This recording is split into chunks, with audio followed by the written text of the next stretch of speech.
tu mkoani Singida, hata katika maeneo mengine kipindi hiki cha mwezi mtukufu Ramadhani kumekuwa na ongezeko kubwa la waumini kushiriki katika ibada.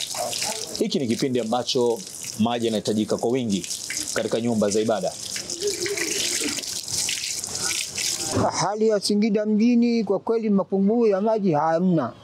Maji yako vizuri na yanatosheleza katika kufanya udhu wetu.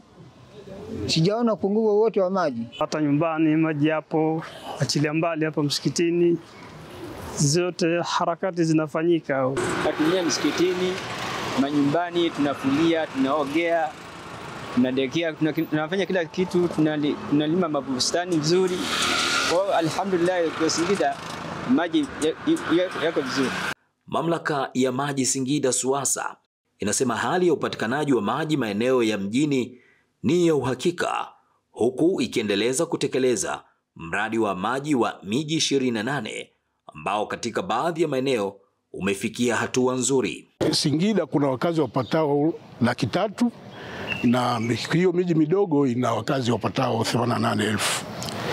Kwa upande wa wigo wa huduma kwa manispaa ni 86% na upande wa hiyo miji midogo ni 65%. Kuna miradi ya miji 28 unaoendelea ambao una zaidi ya gharama bilioni 500, na ukikamilika huo mradi tutakuwa na maji ya kutosheleza na ziada.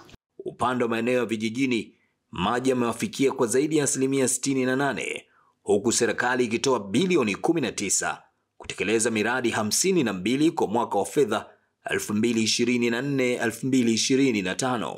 RUWASA mkoa wa Singida inahudumia wilaya 5 ndani ya mkoa wa Singida. Jumla ya halmashauri 6 tunakava ndani ya mkoa wa Singida.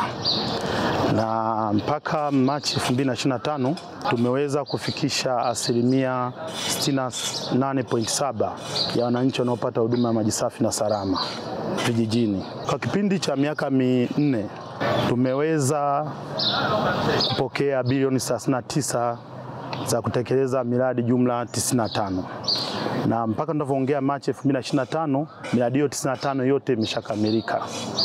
Na imetutoa kwenye 57.1%, tumefikia 68.7% ya upatikanaji wa maji safi na salama vijijini.